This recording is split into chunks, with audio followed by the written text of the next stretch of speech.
Ladies and gentlemen, welcome to another episode of Maybe It's Always Stockholm in Los Angeles. I am your host. I don't have confidence in the name of the episode, but I have confidence in my name, which is Will Noon, and I have confidence and love in the form of a human embodied angel, Nate Harold.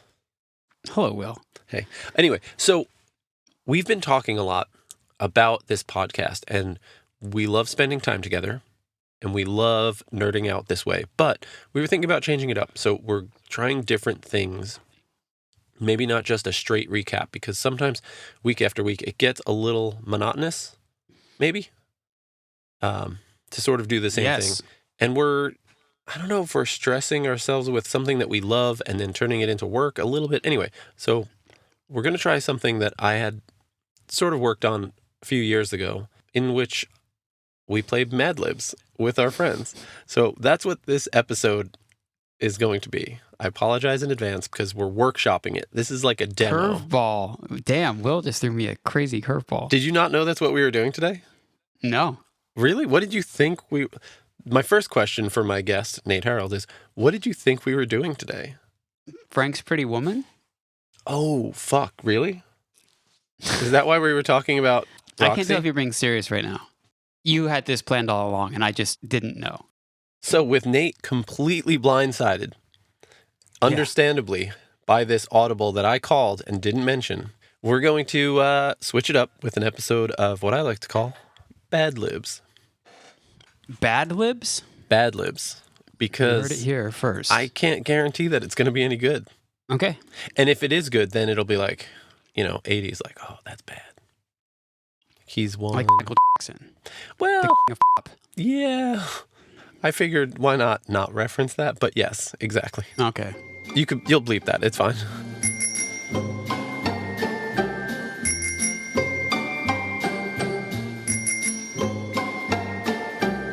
So, I think normally the way this form of podcast would go would be to like introduce a guest and do a little bit of an interview with them, get some history, blah, blah, blah. But for today, you are a man who needs no introduction. So I think we're just going to like dive into some weird shit. I want to hear more about this quote unquote real job that you had in which you worked in a cubicle for 5 months. Can you tell me more about that? Sure. The band that I was in right before this had broken up in a pretty nasty way, and I was like, I'm done. Fuck this. I was on the verge of selling my equipment. Whoa, okay. Just over it. Completely Major life over change. it. Love it. Yeah. And so I was like, hey, I've never worked in an office. Maybe this is something I should go after. I mean, I have a college degree, sort of useless, but I have a college degree. I interviewed. I was very charming, maybe, possibly. I think I was. And I started working in the estimation department at a promotional products company.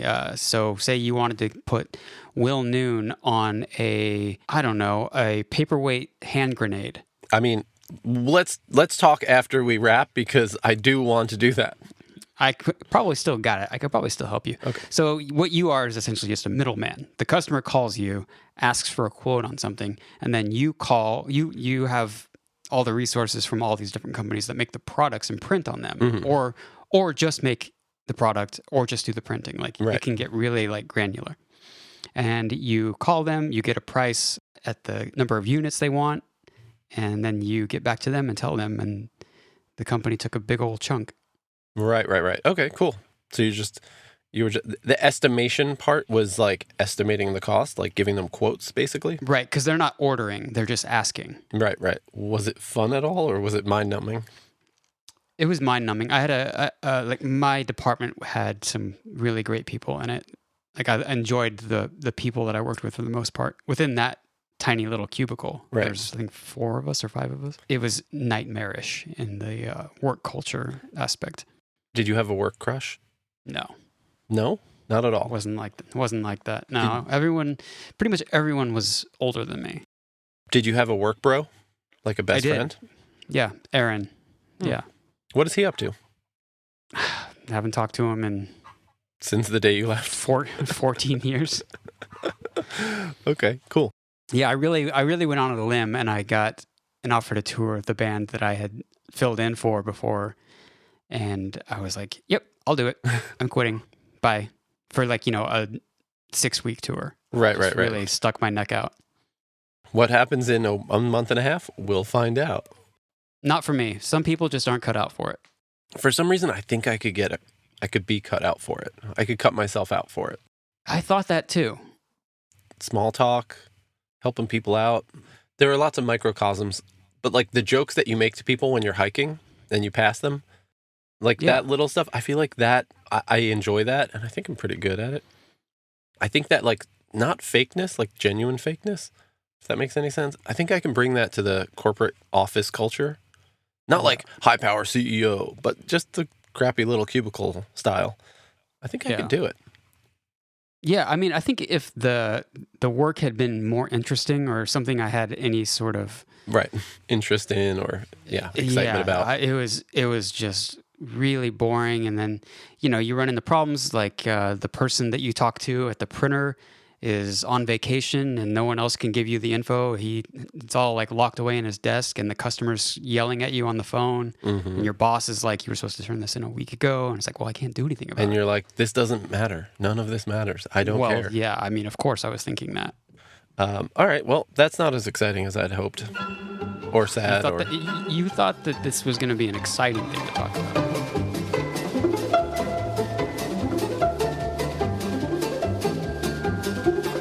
We're getting to the piece de resistance, but we're in interview section now. So growing up, we all know that you grew up on a cattle ranch, or was it just a ranch in general that had some cattle? Well, it was a farm and a ranch when I was very young. Right. And then it switched to just cattle. So you grew up middle of nowhere, the actual middle of the country and the middle of nowhere. We've discussed it many times. I love it. I'm fascinated with your upbringing. Yeah, it's pretty weird. Did your family use the cattle on your ranch for your own food, or did you sell it to other people and process it? Or I don't know how much meat comes out of one cow, as far probably as a shit ton. Yeah, portions of food is what I mean. I don't know how that works, but I know that we would slaughter one for the family, and it was kept in a big one of those freezers that's on the ground and it opens up like that in a basement. Right. And so, when I would get home from school, I would always have to put 1 or 2 pounds of hamburger in hot water to thaw. Yeah. So she could cook when she got home. Right. We had Rocky Mountain oysters in there. Oof. Okay. Wrapped up in plastic, just pink balls. Okay, so for people that don't know the reference, do you want to explain? Rocky Mountain oysters is a psyop, basically perpetrated by the beef industry, I think. Mm-hmm. It's a trick to make children eat cattle testicles, bull testicles. In the neighboring town, every summer there is a Rocky Mountain Oyster Festival, which I attended as a child, and I ate them, and then a few years later learned what they were. The horror. The funny part, I guess there's not too many funny parts for some people, but the concept of oysters in Kansas and Colorado is kind of funny in the sense that I agree. They're probably hard to find actual oysters, right? I think the concept of calling it that is funny. I think there's other names for it too. Hang on just 1 second. I'm just going to Google that. Oh, no way. Okay. Rocky Mountain oysters or mountain oysters or, ready for this one? I am. Meatballs, also known as prairie oysters. Prairie oysters, that makes sense. That's more the Kansas side. Bro. That is... Hang on, there's more. Meatballs. Cowboy caviar. This is a good one. Montana tendergroins. Dusted nuts. Swinging beef. Okay. Damn. Yeah, they're really going for it. Or do you think some of these are kind of like those, when you're middle school and people talk about sex moves or sex positions that you're like, well, nobody actually does that or something. Yeah. Like a Dirty Sanchez or like a Revenge of the Sith or something. I was watching Community and they were talking about one. It's like a Mexican something because it's in Chang's class. I don't remember what it was. Mexican Halloween party. That's what it was. is sometimes referred to as Mexican Halloween. Which is actually quite offensive to people familiar with Mexican Halloween as a sexual position. What do people actually think? Family, friends, locals? Is it a delicacy? Is it a thing that no one really does? Do they? Yeah, no, it's a thing that no one really does. So, but there is a festival around it, right? So some people do this. Is it like a Yes. shtick? Yeah. Is it like a dare? Does everyone think it's gross, or does some people, like old timers, like grandpa, grandma, do they like actually like it? That's a good question. I mean, the thing about it is that it is there is some scarcity involved in this. Sure. If you're talking about the amount of beef that comes off of Oh yeah. an animal versus a very small portion of this animal, so delicacy might be the right word. I mean, but just But because this is it's all rare. this is all anecdotal. I don't right. know. Anyways, okay. That wasn't the question. I was more curious. You experienced some like very direct, very real carnivorous activities. Like you had to watch cows be slaughtered and dehorned, the bulls dehorned, and things like that. Not watching slaughter, but the dehorning was the actual catalyst for me to stop eating meat. Right. And general treatment. Like I'm sure when they were grazing, it was fine, but I'm sure there was a lot of. Anyway, Branding. you experienced that stuff that that some people only watch and share videos of in order to like inspire people to become vegetarians and vegans, but you saw that firsthand.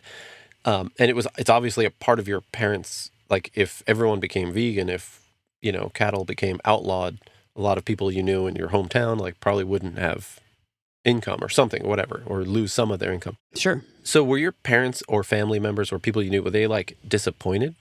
And was there like backlash when you became a vegetarian or a vegan? No, I mean, I didn't tell my family immediately, but I did come home for Thanksgiving and I did have to drop the bomb right around there. Right. I think there was a little surprise at first, but there's been nothing but support since then. That's awesome. My mom she loves making vegan food for me and my wife.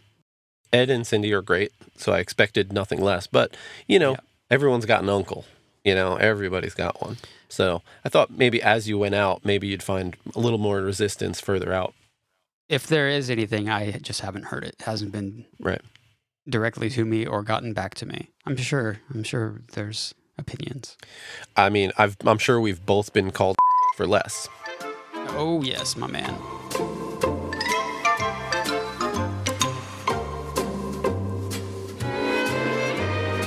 Have you ever tried to find video of your traveling incident from the half-court shot? Oh, man. It's lost probably to the sands of time. I guess there is a chance if there's some treasure trove of video from varsity basketball in the 90s, Mm-hmm. it might exist. I doubt it's been converted to digital. If it exists, I doubt that it exists, period.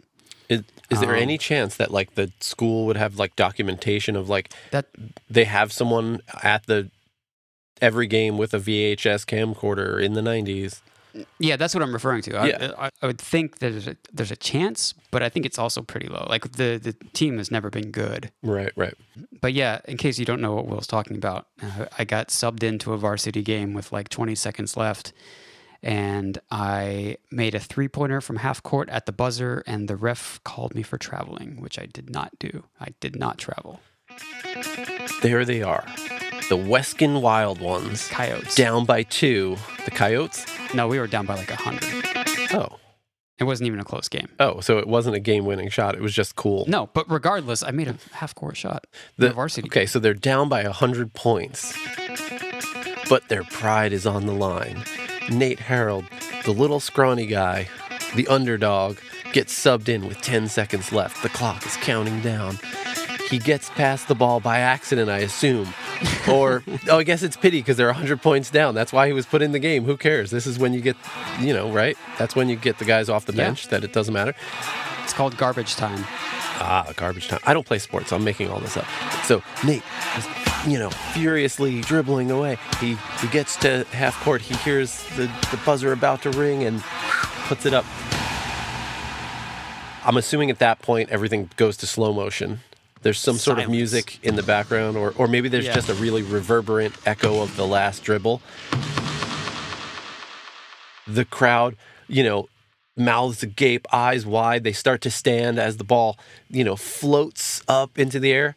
Does it do the bouncy toilet bowl thing, or does it just go fucking straight, nothing but net? I'm pretty sure it was a bank. Okay, bank okay. shot. Okay. Yeah. Bank shot, great song. So moving on. So as that happens, the buzzer blasts, everybody cheers. You gotta be kidding me! You gotta be kidding me! Even though they lost the game, they've won their pride. And the referee, who has a chip on his shoulder, he's got issues with Nate's father, which we'll get into that. It's highly likely. Calls Nate for traveling. Now, what are the chances?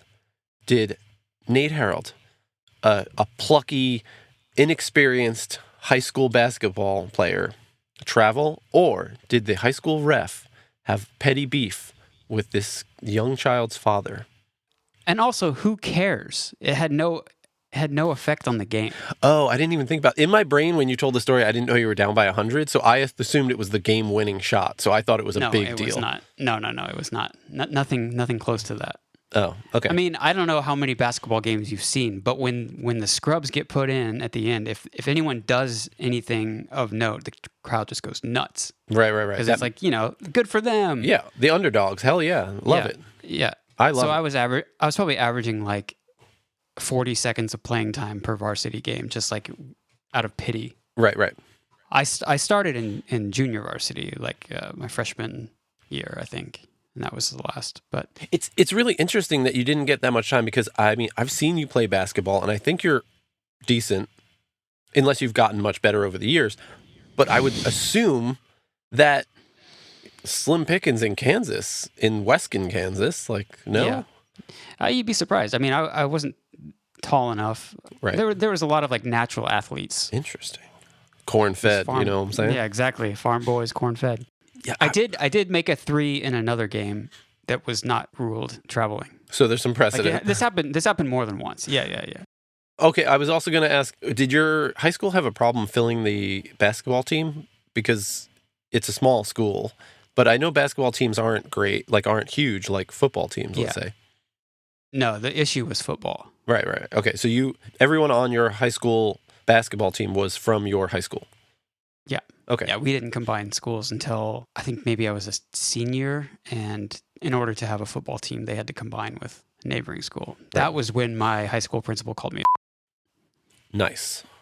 Great. Yeah, because I didn't want to play football. You were really important to the team.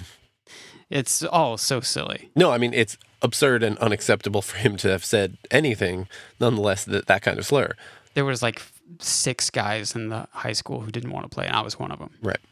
Speaking of filling the team and what it would drive someone to, did they ever pull a necessary roughness and bring in like a female kicker from the soccer team? We had two females play football. I mean, not when I was playing, but in high school. What positions? Were they like line, like running back? I don't know any of the positions, but... So we're talking linemen. That's sick. That rules. Yeah.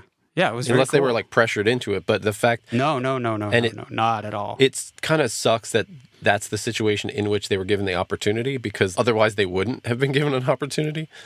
But it's cool that those specific people in the specific environment, it's not their fault that they were put in that position, but they got the opportunity.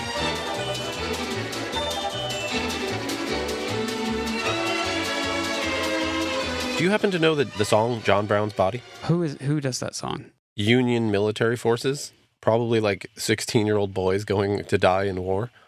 Pete Seeger. He did a version of it, yeah. He captured Harper's Ferry with his 19 men so true. He frightened old Virginia. I think it's like a living folk song where it was like adjusted and blah, blah, blah. I like went down the rabbit hole, but I thought maybe it was like a thing that you guys... He's very Kansas-centric. One of Nate's favorite historical figures is John Brown, who did and tried to lead more slave uprisings in the mid-1800s. Yes, he was a violent abolitionist. Yeah, he was trying to arm slaves and lead like a revolt, and he was really kind of badass. There was a big issue about Kansas being a free state, right, bordering Missouri, mm-hmm. a slave state. And so he came in to kind of TCB. And then he tried to lead a revolt in Virginia, Right. I guess now West Virginia, and he died doing it. And there's like an army fight song, but it's a folk song in that I think the tune comes from other things. The chorus is the Battle glory, hymn. glory, hallelujah. Yeah. Battle Hymn of the Republic, yeah. In the Kansas State Capitol, there's a very famous mural of John Brown with his arms widespread. You've maybe seen it before. I believe it's the cover of a Kansas album. Oh, in a Jesus Christ pose? Yeah, essentially. He has a gun in one hand and a Bible in the other. Very religious man. He wasn't one of those people that's like, I'm going to vote for change in my country. No. He was a direct action kind of guy. Yeah, he was a man of action. It was kind of cool. He was like, yeah, it says it in the fucking Constitution or in the, he's like, all men are created equal. Sure, let's do it. That's what's up. Anyway, do you feel thoroughly interviewed? Yeah, I do. Do you feel like you've represented yourself the way you need to? Sure. Okay, cool. Yeah. Let's play games.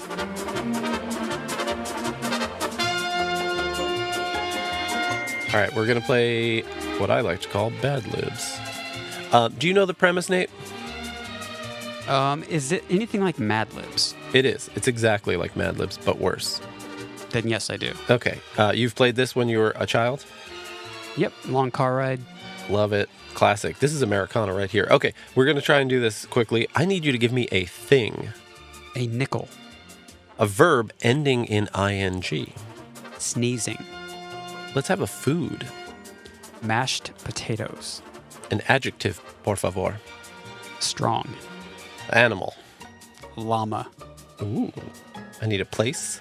The combination Pizza Hut Taco Bell. Love it. Animal. Turtle. A game. Lacrosse. Things, plural. Bottles. And a boy's name. Richard. So, I'm going to read you this one. I have the greatest friends in the world. My best friend is Richard, but we call him Strong Nickel because he's really good at sneezing. We play lacrosse every day after school. My other best friend is Debbie Turtle Mashed Potatoes Johnson. We met in the combination Pizza Hut Taco Bell, and then we realized she lives right down the block from me. She's got a pet llama that loves to play fetch with bottles. Okay. There you go. I haven't done a Mad Libs in a long time. What is that? It's a fun little game. It's a hoot, right? It's a hoot. It's a hoot. I've got another one, so I'm going to do this one, and then I'm going to send it to you after I prep it. Okay. Yeah, and we'll see how it goes. Okay, so I need an adjective. Loose. Place or location. The men's room at the Cincinnati Reds baseball stadium. A plural noun. Plural nouns. Chimichangas. And a verb. Swallow. Ooh. See? Great. See? Yeah, it can go either way. Noun, please. Electrical outlet. And another verb. Suck. Now I need a date. Bastille Day. I need a noun. Butt cheek. And a location. Under the bridge. Okay, so I need a verb. Touch. Let's give another noun. Trash can. And now I want a body part. Earlobe. Ooh, now that's just like sensual. Yeah, erogenous. Another noun. The President of the United States. A verb. Kick.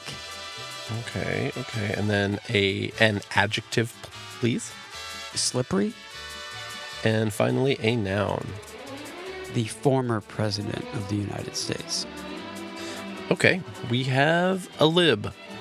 Whether it's bad or not, to be determined. So there's a performance aspect to this. So I don't think you're going to like this, but I would like you to recite what I just sent you, if you don't mind, without reading it in advance.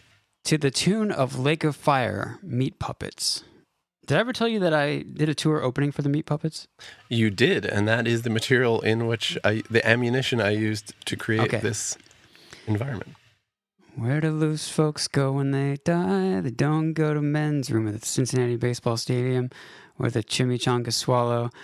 They go to the electrical outlet of fire and see 'em again till Bastille Day. Oh, I think the C wasn't supposed to be in there. Suck 'em again till Bastille Day. Well, no, it's fire and fry. So fire and suck is what the electrical outlets do, and you won't see them again.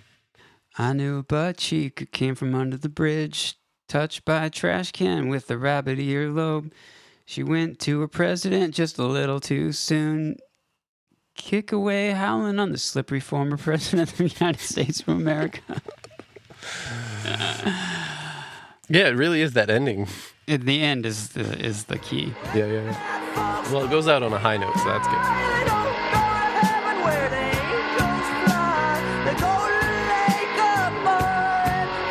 All right, so that is Bad Libs.